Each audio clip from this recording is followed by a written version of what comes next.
Hello all my beautiful sisters from those other misters. Welcome to my monthly beauty recap. Where are you going?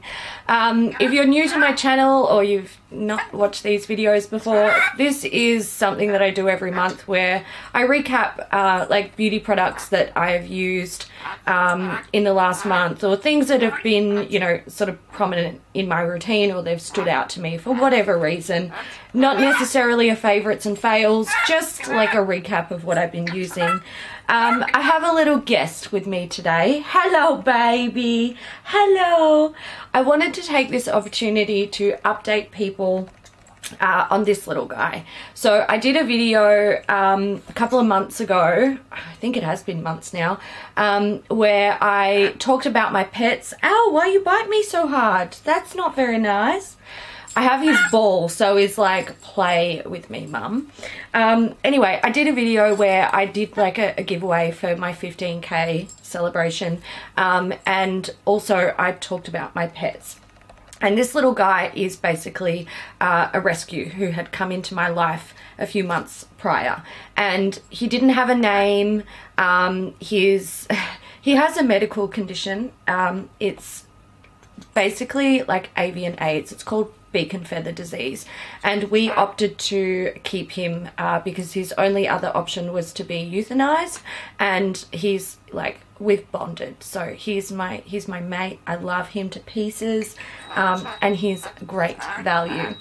Now, one of the things that I wanted to update about this little guy is he's very well, a very cheeky, and he loves his ball, don't you?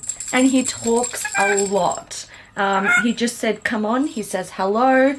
He says, what you doing? All sorts of stuff. And he mimics his Furby, which is his favorite toy. One of his favorite toys. Loves this too. Now, I didn't have a name for him, but I have named him. And this name actually kind of came from you guys and also from my mum. And when we finally decided that maybe we wanted to call him, or I wanted to call him this, Mum was like, that is such a good name, let's go with it. So we called him Burb. So he is hello, Burb. What you do? What you do? We named him Burb because I feel like his personality really, like, it is Burb.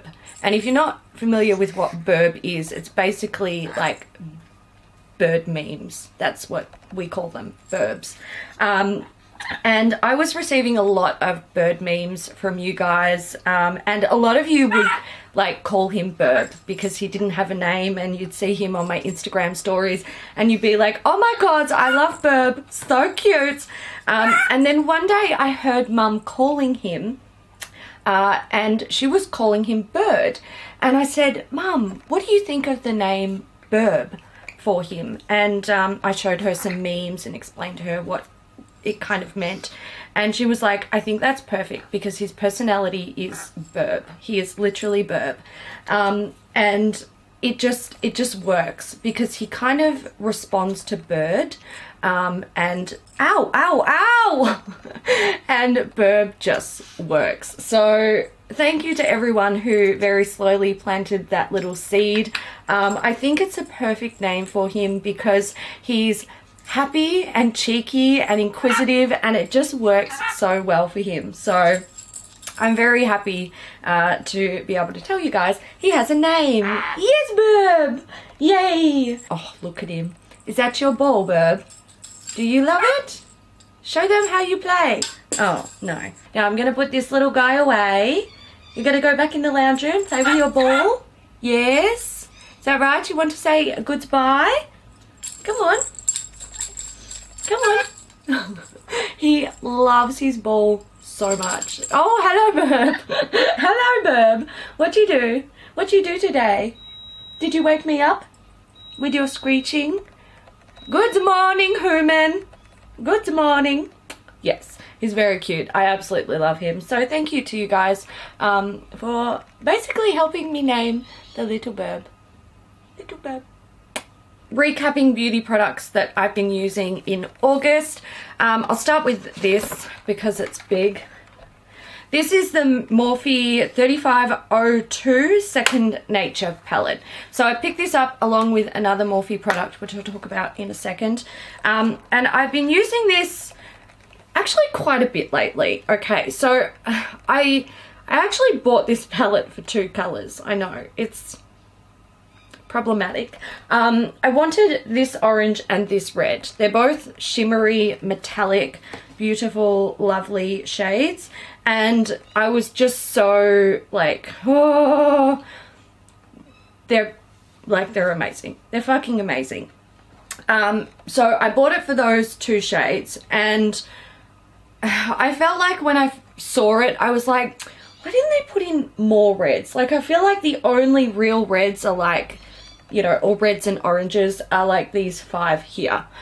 But as I used it more, I really started to appreciate it. Like, down here, these shades all along here are stunning. They're just beautiful, mauvey, plummy, dark, rich shades.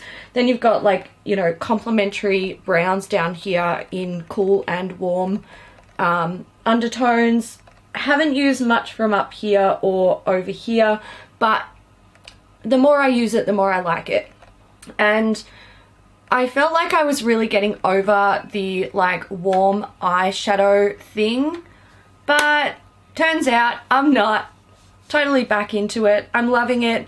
So I just, yeah, this one, like, I think this was actually my first palette purchase of 2018. And I was a bit, when I first got it, I was a bit like, oh, was that a smart decision? But now that I've been using it more, I feel like it was. I actually really enjoy it. The other product that I purchased from Morphe is the Continuous Setting Mist. Now, we did a makeup breakup on this. Totally surprised me. I absolutely loved that episode. That is definitely in my top 10 episodes of the makeup breakup. It was fun to film. It was interesting. The continuous part of the name of this product, not a lie at all. You can hold down this pump and it will spray until the bottle is completely empty if you wanted to do that. I can't imagine why you would, but if you wanted to, you could. It is completely continuous. You don't have to shake it. It doesn't contain, like, it's not propelled by gas. It must be a compressed air. I'm assuming that's what it is, because there's no, like, there's no gases like butane or anything on the ingredient list, so I can only assume that it's propelled by air. And the mister on this is so insanely fine. It's just, I can't even tell you guys. It is amazing. This is the finest mister on a product like this that I've ever experienced, and I really, really love the mister on this. My only issue with this product is I don't think it's suitable for people with oily skin. I find that it definitely like brings down the powderiness of makeup, and look, my makeup wasn't too powdery today, so I wouldn't have usually used this on a day like this, but I wanted to because I'm talking about it. But it will make me really shiny in my T-zone where I usually produce a fair bit of oil. So it's kind of, I love it, but it's also not really completely suited to me.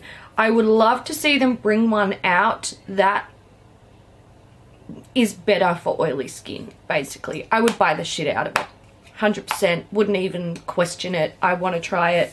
But if you have dry skin, I reckon you might like this. If you have normal skin, you might enjoy it as well. I don't know if it would still break down your makeup, but for me, having oily skin, I feel like this sort of adds to or speeds up the process of my oils destroying my makeup, which is a shame. But look, I like the product. Yeah, look, it's not even suited to me and I fucking like it. So there we go. Before I get into more makeup, which is pretty much everything I've got in my little bag of goodies, aside from some tools, I want to talk about some hair products that I've been using recently. These are both products that I've used in the past, I've talked about on my channel in the past, and then, you know, something new would come into my life and these will get pushed aside, and I've decided to sort of bring them back into rotation. I'll start with the G Hair Water. This is by Yuko, and it is it's a hair moisturizing water, so it's thin like water. I've had this for ages and I pulled it out because it was almost done and I thought I should probably finish this up before it goes bad. Now, I started using this when I had bleached hair, and it was sent to me by PR along with a shampoo and conditioner from the brand, it was a G Hair range from Yuko. Fucking phenomenal. Like, I can't even tell you guys, such good products for bleach damaged hair. Just so good for getting the moisture back into hair. I really love these. Now, at this stage, I've grown out a lot of my bleach, so I can only use this on the ends of my hair, because if I spray it in my roots, it looks oily and you can't get rid of it. You have to shampoo it out. So if you have dry or damaged hair, I would highly recommend this stuff. It doesn't weigh down the hair. It's not thick like a cream or an oil or anything like that. You spray it in, wait like, you know, a few minutes for it to do its thing, and then blow dry your hair while it's damp. So good. I absolutely love this, and I'm glad that I've brought this back into my rotation to use it up before I'm like completely, you know, damage free, because I feel like it would have been such a waste to just let this go. This stuff is, oh, it's so good. I love it. I love this stuff. If you have dry or damaged hair, check it out. It's great. The other product that I have is from Percy & Reed, and it is the Wonder Overnight Recovery. Again, this is good for dry and damaged hair, and I use it mostly in my length. So usually from like this part of my hair down.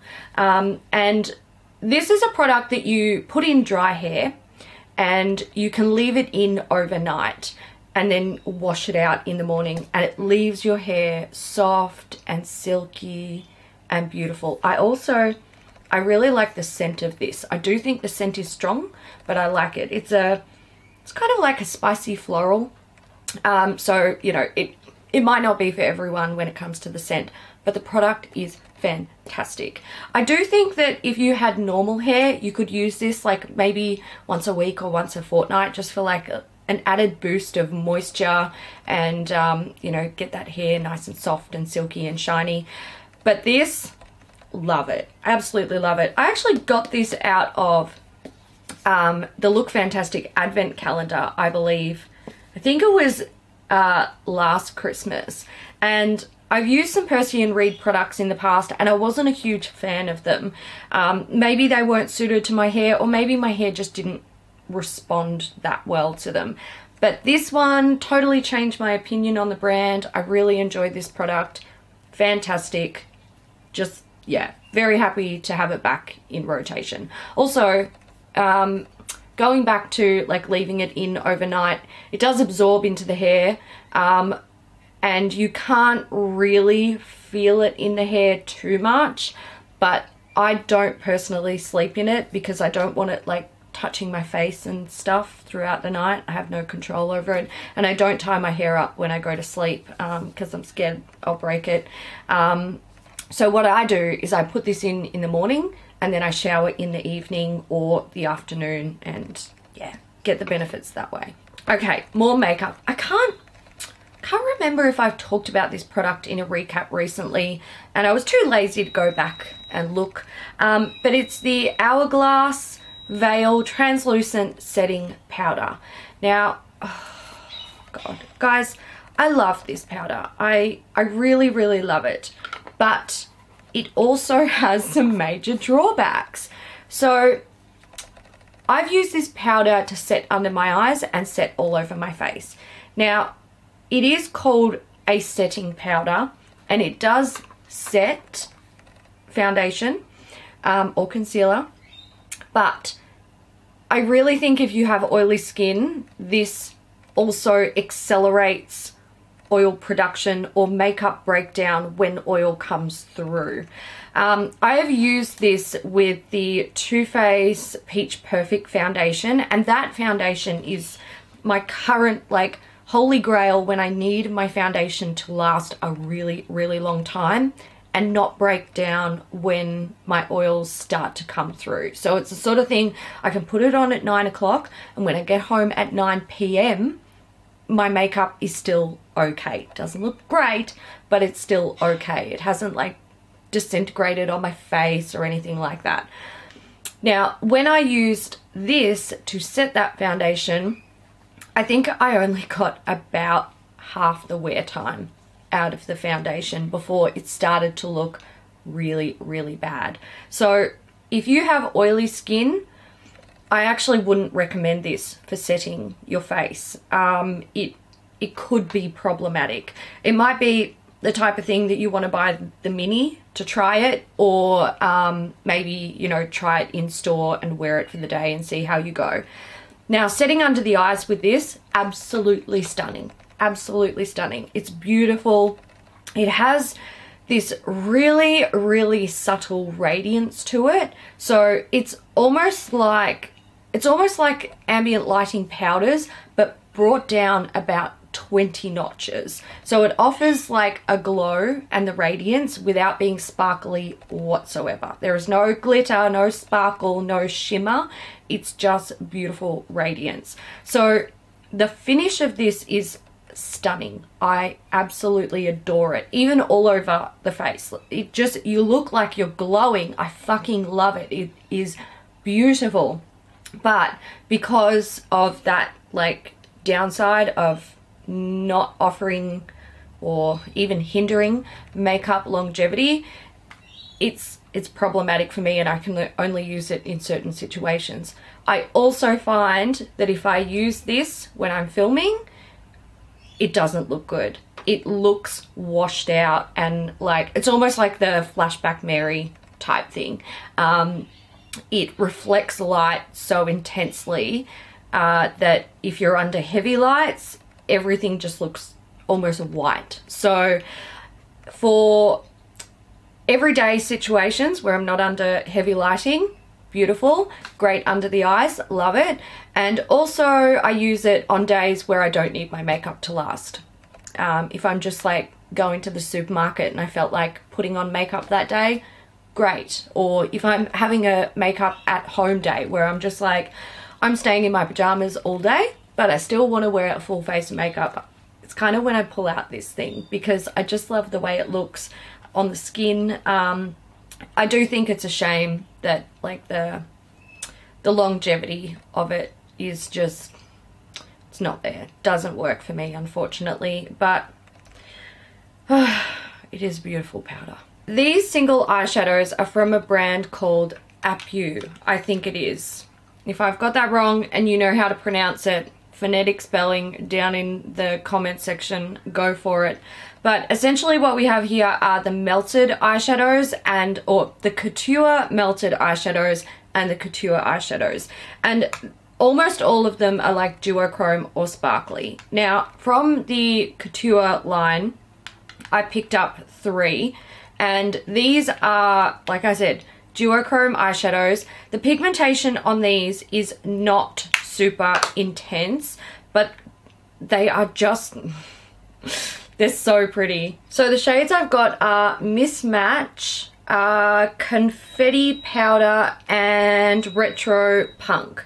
So you can probably see they don't look super pigmented, but they have a duochrome shift to them. Now, a lot of you will know I love my eyeshadows to be really, really punchy and pigmented. And what I found with these is 2 ways that you can use them, along with the melted ones that I'll swatch in a sec. Use them dry as a topper or a really soft, subtle eyeshadow. Use them wet for an intense pop of color. So I'm wearing Mismatch now over the lid. beautiful. Absolutely beautiful. I love these. I'm not really the type of person to buy single eyeshadows unless I feel like they're really special. And not being able to swatch these in store and see what I thought of them was a bit of like, I was a bit like, oh, I don't know. Like, I don't want to get them if they're going to sit in a drawer and I never use them. Nah. I've been using them so much lately. I freaking love them.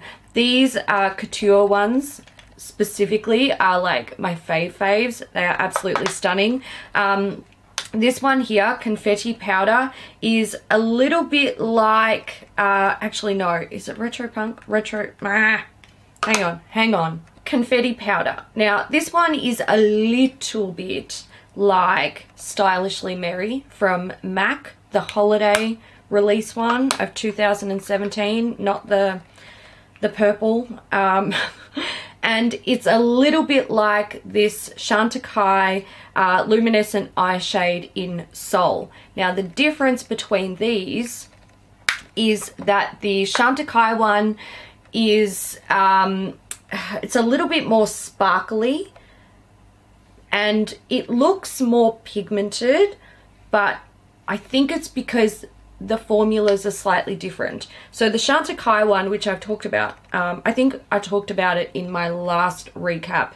It's like layers and layers and layers of like pressed flaky glittery stuff. Like, it's really interesting. And this one is similar, but I feel like it's more finely milled than this, if that makes sense. So very similar. I'd say the Chantecaille one, the gold in it is a little bit more rich. I don't think the colors are different. I just think that the vibrancy of it is a bit richer on its own, if that makes sense. It's kind of the only way I know how to describe it. Anyway, loving these little guys. These ones in particular are my faves. I love them. I love them. Then we have the melted ones. And again, these are duochrome and similar in the fact that they're kind of like a pressed... Glitter is not the right term. Some of them have micro fine glitter in them, but it's like this pressed iridescent something. I don't know. Look, let's just swatch some and show you. So I've got Peplum here, which you can't even really see it, but this is interesting because it's like Stylishly Merry in the fact that it's got a pink and a gold shift, but the base of it is completely transparent. So you can't really see it unless like you catch it at the perfect angle and in the perfect lighting. It's really interesting. Then we have High Fashion, and this one you can see lots more pigmentation. Very metallic. It's kind of like this pinky bronze with a gold slight shift to it. Very interesting shade. Then we have Taylor, and again, this is one with like a clear base. They're so interesting. So this has like a sort of lavender and silvery pink sort of shade to it, but can't even see it. I don't even know why I'm trying. Then we have Undertone, and this is kind of like a MAC blue brown pigment, but in a topper form. You can, again, wear it wet and it goes on much more pigmented, but it's just, I don't know, just blew my mind. Very interesting. And the last one I've got is Multi-Layer, and this is a blue. It's kind of like a steely blue with multicolored micro glitters in it. It almost looks, I don't want to say this because it's not the right term, it almost, very, very specific, almost looks holographic with the multicolored glitters in there. It's not holographic. It's not holographic, okay? Don't come for me if you buy it and you're disappointed because it's not holographic. It is not holographic, but it kind of looks like it almost is because of those different like rainbow hints of color. They're just, yeah, I don't know. I'm kind of obsessed with them. the two that are clear that you can't even see, these two here, I like to use them on the inner corner because they offer a really, really soft sparkle without being like insane highlight. So anyway, I've been loving them. I've been wearing them a lot this month since I got them, and I just think they're so pretty. The last item that I have is from Ulta 3. This is the Lip Glaze Tinted Oil. So this is, it's kind of like, it's a lip gloss, and it has like a really, really sheer nude tint to it. Oh, they smell so good.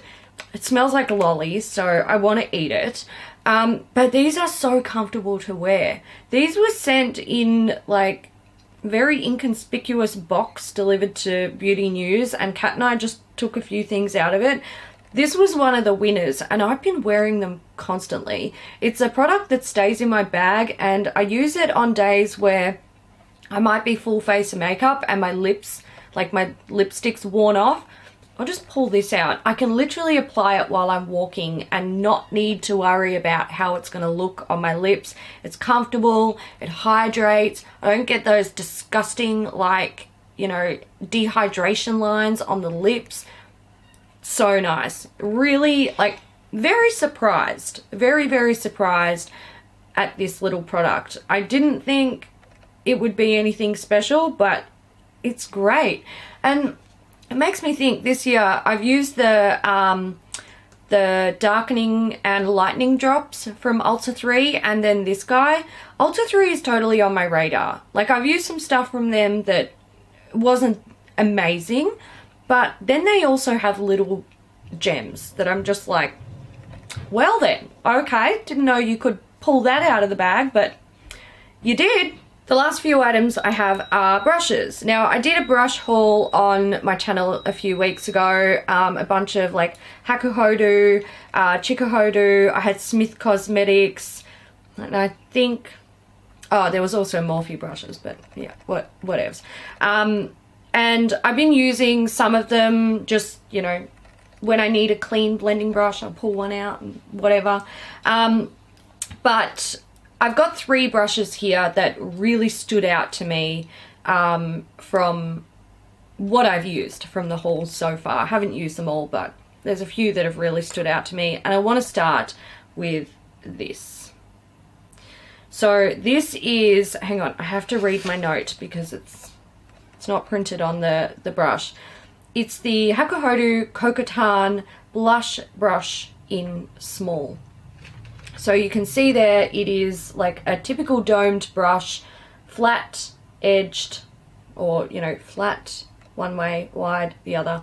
And it's a blush brush. I actually use it for a powder brush at the moment. I've been using it to set under my eyes, and then when I set under my eyes, I'm like, this brush feels so nice. I'm going to use it to set my whole face. This is so beautifully soft. If you guys want makeup brush recommendations, if you want me to enable you, I'm going to tell you to go onto the Hakuhodo website, look at the Kokutan range, find the blush brush in small, and drop your $80 US on it. Yes, it's expensive, and I'm sorry that I chose one of the most expensive brushes from that haul to recommend, but this brush is absolutely stunning. It is so beautiful. I just adore it. I have actual love feelings for this brush. Some cheaper alternatives are much smaller brushes, but if you're looking for a cool little eyeshadow packing brush, I would recommend the Smith Cosmetics 253. This is, I love it. I love it. It is I think they called it an arrowhead style brush because it has that really finely tapered point at the tip of the brush just here. Great little brush, fantastic size. I think this would be good for anyone with fairly small eyes. If you have huge eyelid real estate and you want a brush that's going to pack color all over the eyelid, this might get a little bit frustrating for you. However, you might find it handy for doing inner corner work. But if you have small eyes, I would highly recommend that. The 253 from Smith Cosmetics, great little brush. Last brush, last item. This is another Hakuhodo brush, much more affordable. It's the J4006 and you can't even see it. So essentially what this is a tiny little fan brush. Tiny little fan brush. Now, you don't use this for highlighting.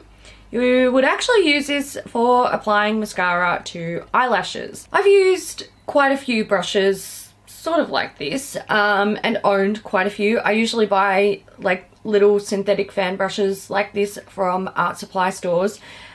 But I can tell you that they're not the same. Definitely not the same. So essentially you have like two lengths of bristles. There's like shorter ones and then longer ones. So it's a little bit denser towards the base and more sparse towards the tips. And I bought this one because I was like, I want to give it a go. I want to try a Hakuhodo one. I want to see what the difference is, you know, like do the art supply store ones compare like perfectly to these, or are they different? This brush, in comparison to brushes that I have used from an art supply store, I find that the benefits of this one is that it separates the lashes better.